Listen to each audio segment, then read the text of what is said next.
할렐루야, 반갑습니다. 사랑하는 성도 여러분.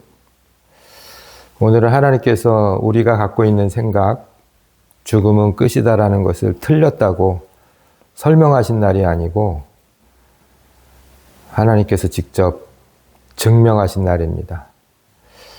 우리 안에 있던 모든 죽어있는 믿음들, 소망, 우리가 갖고 있는 하나님께서 주시는 비전들, 사랑, 죽어있는 모든 것들이 하나님의 말씀으로, 하나님의 은혜로 다시 창조되고 살아나는 날이 됐으면 좋겠습니다.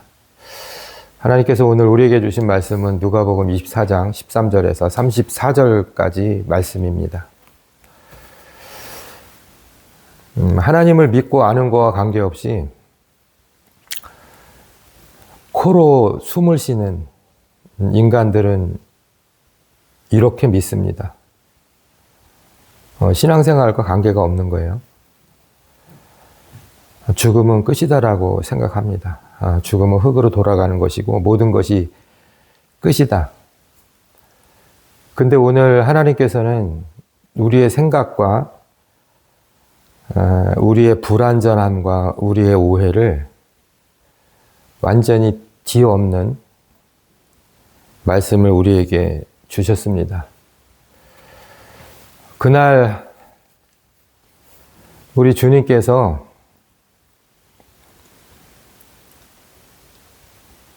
동굴 속의 무덤에 들어가시고 그 무덤의 입구가 커다란 돌을 굴려서 막는 그 순간에 제자들은 벌써 도망을 갔죠. 잡히는 날 다 도망을 갔으니까. 그리고 주님의 죽음을 목격하고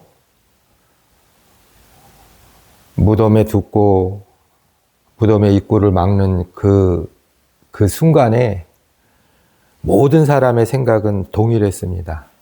이제 모든 것이 끝났구나. 이제 마지막이구나. 더 이상 주님은 보이지 않고 그분의 음성은 들리지 않았습니다. 주님의 무덤의 입구가 돌로 막히는 그 순간까지도 하늘은 침묵하고 잠잠했습니다.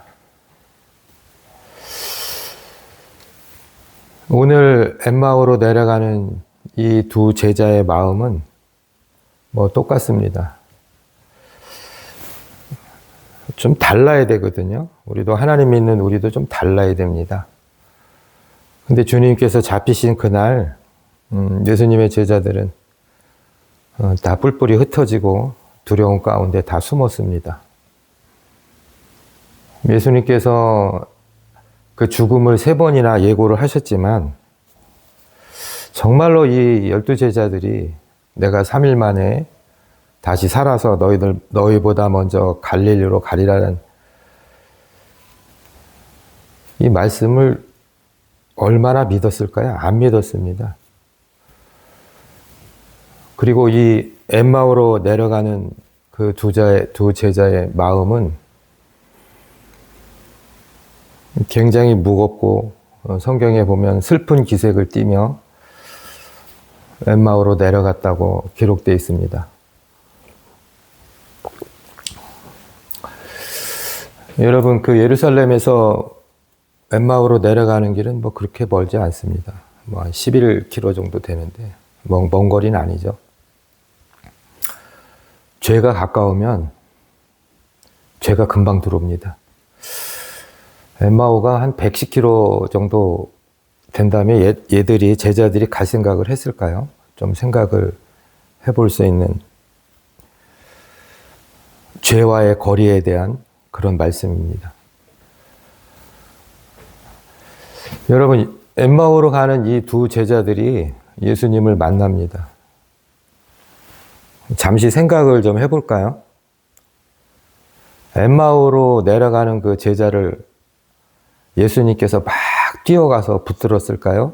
아니면 하나님은 모든 걸 아시니까 엠마오로 가는 그 길에서 예수님이 기다리셨을까요?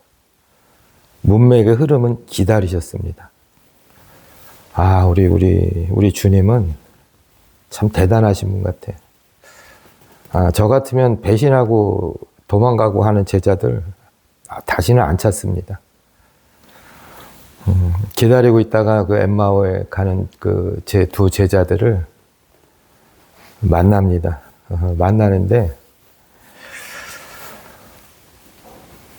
제자들이 굉장히 우스꽝스러운 질문을 합니다. 우리 주님한테 어떤 질문을 하냐면, 너희들이 나누는 얘기가 뭐냐 하니까, 예루살렘에 있으면서도 예루살렘에서 일어난 일을 왜 너 혼자만 모르냐고 그렇게 예수님한테 물어봅니다. 좀 이상하지 않습니까? 창조된 인간이 창조주한테 너는 왜 모르냐고 우스꽝스러운 질문을 하는 거예요. 굉장히 우습죠. 그러니까 창조된 인간이 하나님한테 아무것도 모른다고 책망을 하고 질타하는 장면이거든요. 굉장히 우습죠. 이게 우스운 게 아닙니다. 우리가 신앙생활을 그렇게 해요. 하나님은 모른다고 합니다.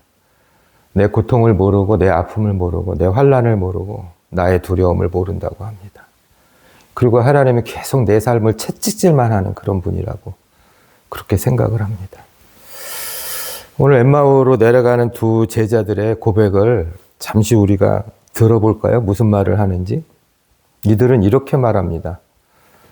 예수님과 이렇게 말을 주고받는데 무슨 일이 일어나냐면 이제 설명을 해주는 거예요. 무슨 일이냐 물어보니까 뭐 하나님이 주님이 몰라서 물어봅니까? 항상 우리의 모든 것을 우리의 영과 우리의 마음과 우리의 생각과 우리의 시작과 우리의 끝을 모든 걸 다 아시는 주님이 물어보시는 거예요. 이제 설명을 해줍니다. 내가 생각한 이게 누구의 고백이냐면요. 예수님과 함께 3년 동안 제자라는 그 타이틀을 직분을 가지고 예수님과 함께 신앙생활한 제자의 고백이에요. 이 고백이 얼마나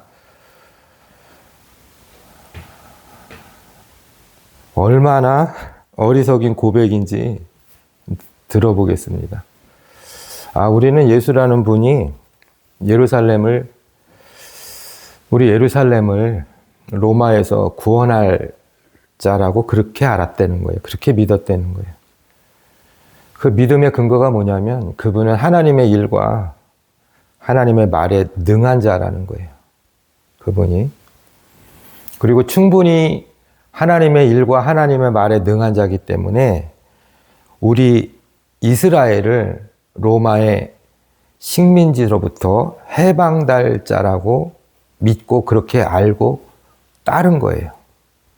이렇게 과거형으로 이제 설명을 예수님한테 쭉 해주는 거예요. 여러분, 이 고백이 이게 얼마나 논리적이지 않은 고백인지 한번 들어보세요. 이 제자들이 예수님을 알기를 그분이 하나님의 일과 하나님의 말에 능한 자이기 때문에 우리를 로마의 식민지에서 해방될 자로 알고 있는 거예요. 여러분이 알고 있는 하나님은 어떤 하나님입니까? 그러니까 결론은 뭐냐면 이 제자들이 예수님을 따른 이유는 단 하나예요. 그러니까 로마에서 우리가 해방돼서 뭐 세금도 좀 덜 내고 노동도 좀 덜하고 그 당시에 이스라엘인들은요, 그러니까 로마인들이 하기 싫은 모든 부역을 모든 노동을 다 했어요. 그러니까 로마에서 해방이 되면 세금에 대해서도 해방이 되고 노동에서도 해방이 되고 어떤 자유가 많이 보장되니까 그냥 단순히 예수님을 따르는 것이 내 개인의 문제를 해결하는 뭐 그 정도의 삶으로 그 정도의 변화로 예수님을 따른 거예요. 그게 이루어지지 않으니까 자기 뜻대로 안 되니까 그건 도망가는 거예요. 우리도 신앙생활을 할 때 하나님의 큰 뜻을 모르고 하나님의 나라를 모르고 하나님의 마음을 모르고 제자들이 만든 예수님의 거짓된 형상을 따라가는 그 믿음 생활을 하면은 우리도 제자들과 같이 실족을 합니다.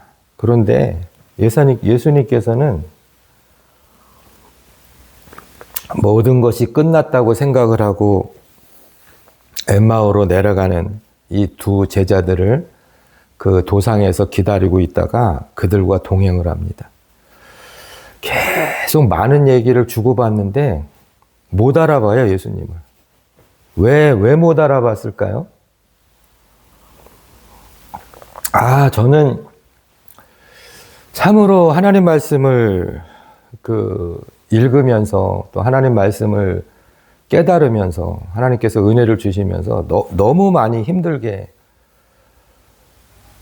시간을 보냈던 것 같아요. 그냥 아무것도 아닌 거 넘어가도 될 일을 많은 시간을 할애했던 것 같습니다. 지금은 그렇지 않습니다. 지금은 모든 것이 다 하나님이 옳다고 인정을 하고 그렇게 하나님 말씀에 순종하려고 많은 노력을 합니다. 3년 동안 예수님을 따라다니고 3년 동안 예수님이 기적을 행하시는 그 모든 자리에 함께한 이 제자가 3일 동안 예수님을 못 봤는데 예수님을 못 알아보는 거예요. 왜 못 알아봤을까요? 여러분은 지금 하나님께서 여러분의 삶을 통해서 현현하신다면, 나타나신다면 하나님을 알아볼 자신이 있습니까? 정말 자신이 있습니까?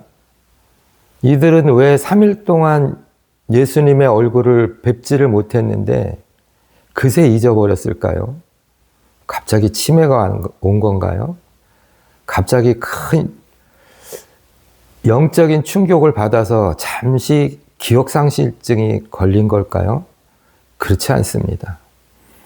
이들의 고백은 내가 믿는 예수님은, 내가 믿는 하나님은 나의 로마로부터 핍박되는 이 삶에서 해방이 되어야 되고 이 해방됨으로 말미암아 내가 육신적으로 좀 편안해지고 마음도 평안해지고 내가 좀 더 자유를 누리고 내가 좀 더 하고 싶은 거를 하고 싶은 하나님이라고 그렇게 따른 거예요. 그런 주님이라고 따른 거예요.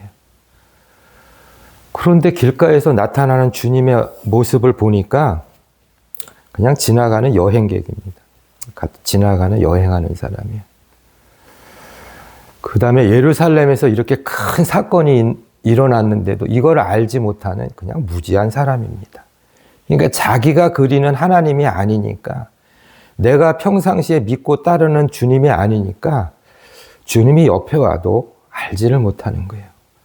우리 삶도 여러분이 그리는 여러분의 하나님으로 나타나야 그 하나님을 여러분이 인식할 수 있습니다.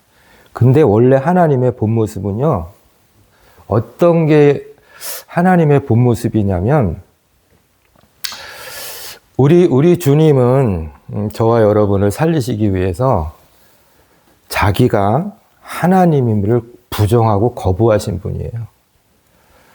그래서 모든 것을 다 내려놓으시고 죄인된 인간의 형상으로 오셔서 마국간에서 태어나셔가지고 십자가에서 자기의 몸을 다 찢으시고 조롱을 당하면서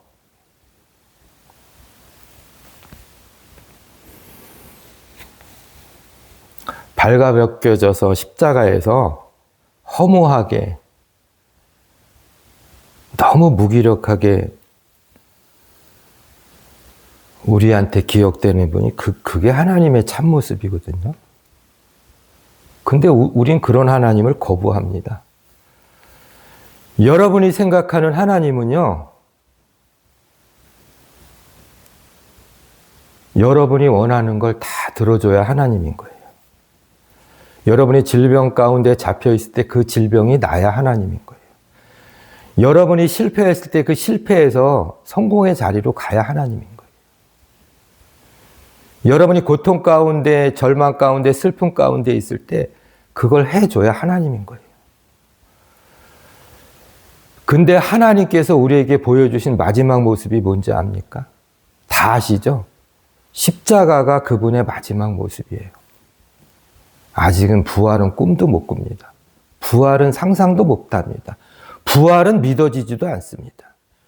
그런 마지막, 예수님을 본 마지막 그 기억에 머물러 있는 예수님의 무덤의 입구가 돌이 막혀졌 그 순간에 모든 제자들은 마지막으로 기억하는 내가 원하는 하나님이 아니고 볼품없게 처량하게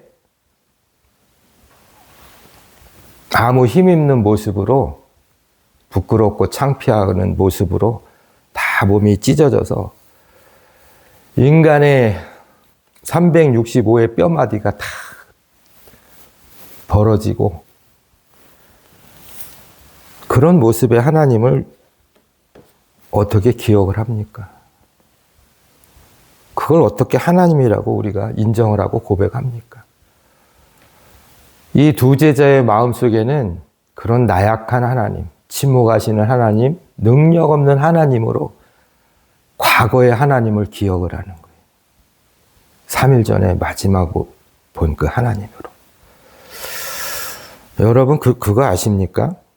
여러분이 과거에 머물러서 과거에 갖고 있는 실패, 아픔, 고통, 과거에서 하나님을 찾지 마세요. 또 하나님은 미래에 기다려주지도 않습니다. 하나님은요, 영원한 현재의 하나님이에요. 그래서 살아계신 하나님이라고 하는 거예요. 그래서 아브라함과 야곱과 이삭의 하나님이라고 하는 거예요. 그 영적으로 그걸 여러분이 잘 이해를 하셔야 돼요. 근데 하나님께서는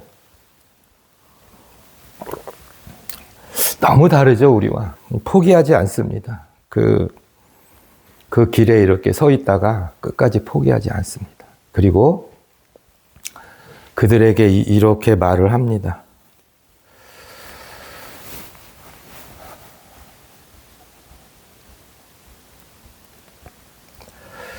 너희가 생각하는 그 죽음이라는 건 잘못됐어. 그리고 하나님께서, 우리 주님께서 모세와 선지자에 의해 기록된 하나님의 말씀들을 쭉 풀어주십니다.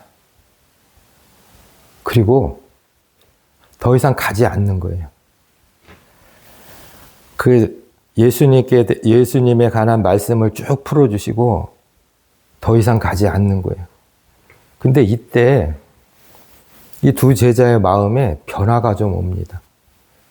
마음이 뜨거워지는 거예요. 근데 그때 고백을 안 합니다. 마음이 뜨거워졌거든요. 그러니까 뭔가가 있는 거예요. 이게 어떤 현상이냐면요, 여러분. 하나님의 말씀은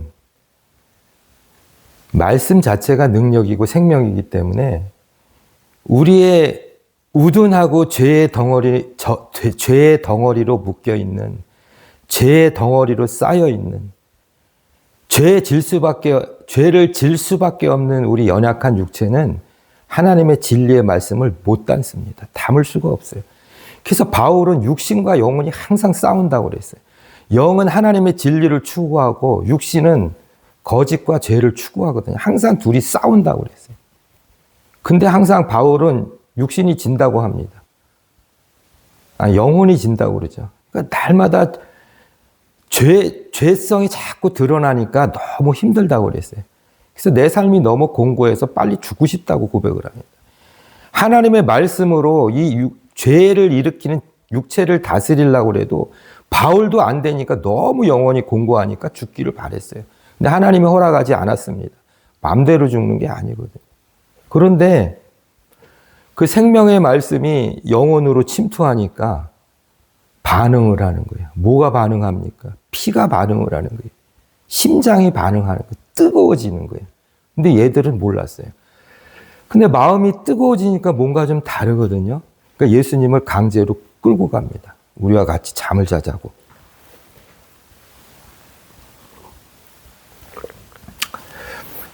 이들이 예수님께서 말씀을 주실 때 이 뜨거움이 없었으면 그냥 헤어졌을 거예요. 근데 뭔가 다르거든요. 뭔가 막 뜨거운 거예요. 경험해 보신 적이 있습니까?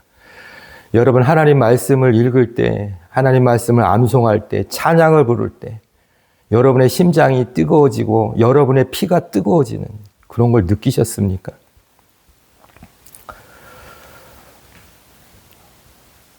우리 주님께서 왜 안 가려고 하셨을까? 하나님이 하실 일은 다 하신 거예요. 우리 주님은요, 너희들이 필요한 대로, 너희들이 원하는 대로 나를 잡을 수 있는 존재가 아니라는 거예요. 여러분 잘 아셔야 돼요. 여러분, 우리를 하나님이 우리한테 잡힐 수 있는 존재가 아닙니다. 그런 하나님이 아니에요. 착각하지 마세요. 여러분, 하나님께서 우리 이렇게 기도하죠. 하나님, 나의 삶을 도우시고 나의 고난에서 해방이 되고 내 슬픔을 위로해 주시고 내 실패의 자리에서 성공하는 자리로, 하나님께 뭔가 드릴 수 있는 자리로 나를 세워달라고 이렇게 기도하죠. 그렇게 열망을 하죠. 하나님께 그렇게 구하죠. 여러분, 이거 잘못된 겁니다. 여러분, 하나님은요, 여러분을 실패의 자리에서 성공의 자리로, 슬픔의 자리에서 위로의 자리로, 패배의 자리에서 승리의 자리로 물론 우리를 올려 세우십니다. 근데 하나님의 본질적인 목적은 이거하고 달라요. 여러분, 하나님께서 갖고 계신 뜻은 뭐냐면요. 우리가 지금보다 좀 더 회복이 되고 실패에서 성공으로, 불신앙에서 믿음으로, 의심에서 확신으로 여기까지 가기를 원하는 게 아니고요. 우리의 영과 혼과 골수와 관절을 다 쪼개서 우리를 새롭게 창조하시는 거예요, 여러분. 우리가 좀 더 나아지고 회복되는 수준이 아니고 우리를 새롭게 창조하신단 말이에요. 히브리서 4장 12절에는 이렇게 하나님이 말씀하십니다. 내가 너희 영과 혼과 골수와 관절을 쪼갠다는 거예요. 이게 무슨 말씀인지 아세요, 여러분? 우리 죽인다는 얘기예요. 여러분, 골수가 뭔지 아세요? 골수는 우리 갈비뼈, 우리 흉골, 우리 척추, 우리 대퇴부에 있는 이 뼈에, 뼛속에 보면은 이게 스폰지 같이 생긴 모양이 있습니다. 이게 골수예요. 이 골수가 뭐를 하는 줄 아세요? 여러분, 하나님이 얼마나 대단하시냐면요. 골수와 관절을 쪼갠다고 그러잖아요. 이 골수가 하는 게 뭐냐면, 이 골수에서 갈비, 흉골, 척추, 대퇴부에 있는 이 골반에 있는 뼈에서 가장 많은 골수가, 거의 그 부분에 골수가 있는데, 이 골수가 하는 일이 매일같이 몇십억 개의 적혈구와 백혈구와 혈소판을 만들어내는 거예요. 한마디로 피를 만들어내는 거예요. 적혈구는 우리 몸 안에 산소를 다 공급합니다. 날라주는 거예요. 백혈구는 군사라고 보시면 돼요. 우리 안에 나쁜 것이 들어왔을 때 백혈구가 그걸 다 잡아먹습니다. 그 백혈병이라는 것은 백혈구가 부족해서 면역력이 떨어져서 죽는 거예요. 지금은 뭐 다 완치가 된다고 합니다. 혈소판은요, 사람의 몸에서 피가 나잖아요. 피를 멈추게 하는 게, 응고시키는 게 혈소판입니다. 결국 이게 무슨 말인지 알아요? 골수가 무슨 말인지, 골수를 쪼갠다는 게 뭔지 알아요? 피는 생명입니다. 우리의 생명을 쪼갠다는 거예요. 관절은 왜 쪼개진 줄 아세요? 우리 관절은 우리의 몸을 세우는 것이에요. 우리의 몸을 움직이게 하는 것입니다. 하나님께서는 우리의 생명을 쪼개고 우리가 살아가는 모든 움직이는 모든 것들을 다시 새롭게 재편한다는 얘기예요. 이게 고린도후서 5장 17절의 말씀입니다. 예수 그리스도 안에서 우리를 새롭게 피조물로 만들어낸다는 거예요.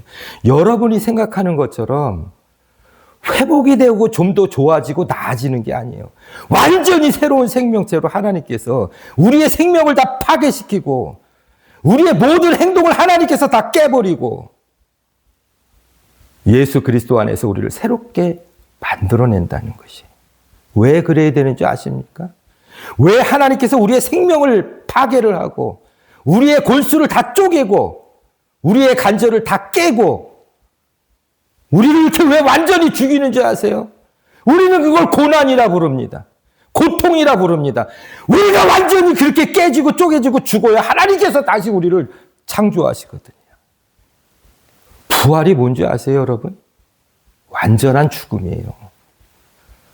완전히 죽어야 부활이 일어납니다. 왜 3일이었을까요? 우리 주님께서는 십자가의 3일 동안의 그 시간을 요나의 물고기 뱃속에 그것과 비유를 하셨습니다. 그렇게 예를 드셨습니다. 여러분, 그 요나가 예를 들어서 실제로 요나는 깊은 바다 뿌리까지 들어갔을 때 물고기가 요나를 낚아챕니다. 요나가 배에서 떨어질 때 물고기가 입을 벌려서 받은 게 아니에요. 여러분, 만약에 요나가 이렇게 던졌는데, 선원들이 던졌는데, 던지자마자 큰 물고기가 입을 벌려가지고 요나를 이렇게 먹었단 말이에요. 삼켰어요. 그러면 이제 그 광경을 본 배에 있는 선원들이 이렇게 생각합니다. 하루가 지났어요. 하루 지났으면 물고기 뱃속에서 살 수도 있겠지. 실제로 살 수 있습니다. 우리가 3일장을 치르는 것도 그 이유입니다. 3일이 지나야 완벽한 죽음이거든요. 이틀이 지났어요. 하루만 더 기다려봐. 살 수 있어. 근데 3일이 되면 못 살아납니다, 이제. 특히 이스라엘은 고운 다습해서 하루만 지나면 벌써 시체들이 서서히 썩어가요. 3일이 지나면요, 손톱, 머리카락, 내장 이런 게 다 부패돼서 못 살아납니다. 그러니까 여러분, 왜 3일이냐? 요나가 뱃속에 있을 그 사건을 하나님께서는, 우리 주님께서는 땅 속에 3일 동안 있는다고 하셨잖아요. 여러분, 우리 주님께서 십자가에서 내려오셔서 3일 동안 아무것도 안 하신 것 같죠? 아니에요. 우리 주님은 영혼은 이미 이사야에서 보면 하나님께 속건제로 드리시고 마지막 십자가에서 영혼을 하나님께 부탁하시고 그 3일 동안 점점 더 깊은 완벽한 죽음으로 걸어가시는 거예요. 완벽한 죽음으로 걸어가시는 거예요. 왜 완벽한 죽음으로 걸어가실까? 완벽히 죽어야 부활이 증명되거든요. 하루 있다 주님이 일어나시면요, 아무것도 아닌 거예요. 그럴 수도 있지 그럽니다. 이틀 있다 일어나시면요, 운이 좋았어 그럽니다. 3일 있다 일어나면 모든 인간의 생각과 입을 다 닫게 합니다. 이건 설명할 수가 없어요. 죽을 수 없는 분이 죽었다는 것도 설명이 안 되는 거예요. 실상은 죽은 게 아닙니다. 죽음의 더 깊은 곳으로 우리 주님께서 가신 거예요. 죽음을 내 뒤로, 죽음을 깨기 위해서, 죽음이 거짓이라는 걸 우리 주님께서 증명하시기 위해서. 그래서 우리 주님께서는 3일 동안을 밤낮 땅에 계셨다가 다시 살아나십니다. 여러분, 하나님께서 굳이 왜 우리에게 부활을 증명하셨을까요? 설명하지 않습니다. 설명하지 않아요. 주님께서 증명하신 거예요. 예고는 하셨죠. 3일 만에 살아나서 내가 너희보다 먼저 갈릴리에 가 있을게. 예고는 하셨지만 설명을 하지 않습니다. 왜 부활이 있어야 되는지 설명을 하지 않아요. 바로 증명을 하십니다. 너무 답답한 거예요. 죽음이 끝이 아닌데, 나는 과거의 하나님이 아닌데, 미래의 하나님도 아니고 영원히 현재에 존재하는 하나님인데 우리는 너무 어리석어서 과거에 막 집착하는 거예요. 실패한 과거, 오지 않는 두려움. 너무 답답한 거예요. 우리 주님이 뭔가 마음에 뜨거움이 있으니까 붙들고 주님과 하루 잡니다. 떡을 뗍니다.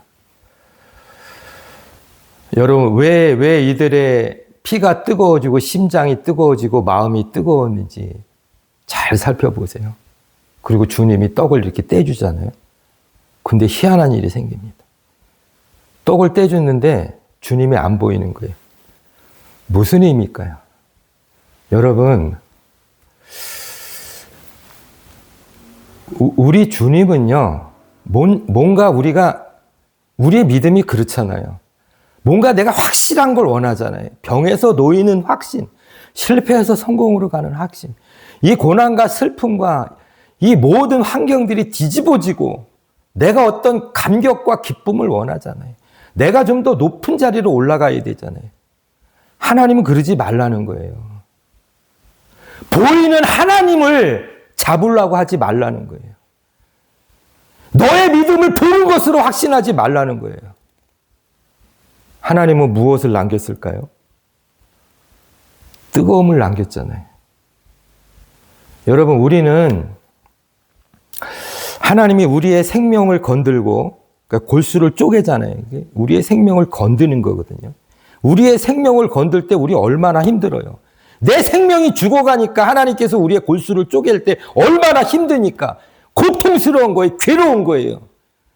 이걸 우리는 고난이라 부르는 거예요. 하나님은 수술을 하시는 거고 재창조를 하시는 작업이고 이게 우리를 힘들어하는 거예요. 우리를 바로 세우려고 우리의 관절을 다 꺾으시잖아요. 다 쪼개시잖아요. 바르게 살으라는 거예요. 똑바로 살으라는 거예요. 진리 안에서 살으라는 거예요. 여러분, 우리 하나님께서는 요한복음 14장 6절에 이렇게 선언하십니다. 내가 길이요 진리요 생명이라고 그러잖아요. 여러분이 인생길을 가는데 우리는 다 자기의 인생길이 있습니다. 하나님께서는 그 끝을 정해 놓으시고 하나님께서는 그 끝을 아십니다.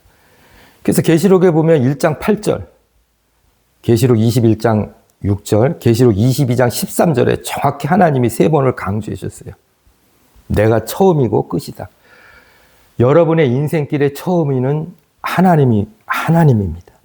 그 인생의 끝을 정하시는 것도 하나님입니다. 하나님이 그렇게 정하셨어요. 말씀하시고 선포하시고 약속했어요. 여러분의 인생의 끝을 여러분 함부로 정하지 마세요. 이것이 끝이라고 함부로 말하면 안 됩니다. 여러분, 우리는 끝을 선언할 수 있는 아무런 권한이 없어요. 그 끝을 선포하시는 건 오직 주님입니다. 그분이 이게 끝이라고 할 때 그때 여러분 순종하세요. 여러분의 가슴 속에서 여러분의 뜨거움이 이게 하나님의 끝이라고 여러분 그런 감동이 들면 그때 여러분 순종하세요. 여러분 생명의 끝이 어디입니까? 생명의 시작이 어디입니까? 하나님께서 우리의 생명을 주셨습니다. 요한복음 14장 6절엔 정확히 기록되어 있습니다. 다시 한번 강조합니다. 내가 생명이라고. 그 생명의 끝은 부활입니다. 근데 어떻게 죽음이 끝이라고 여러분 감히 창조주 앞에서 피 좀 흘린 우리가 어떻게 죽음이 끝이라고 선포하고 선언합니까? 교만한 겁니다. 죽음은 결국 부활 앞에 무릎 꿇습니다. 여러분 끝이라고 단언하지 마세요. 이거 교만입니다. 끝이라고 선포할 수 있는 유일한 분 우리 주님입니다. 그리고 생명의 끝은 부활이고 여러분의 인생의 길의 끝은 하나님의 나라입니다. 이것이 진리입니다. 아멘.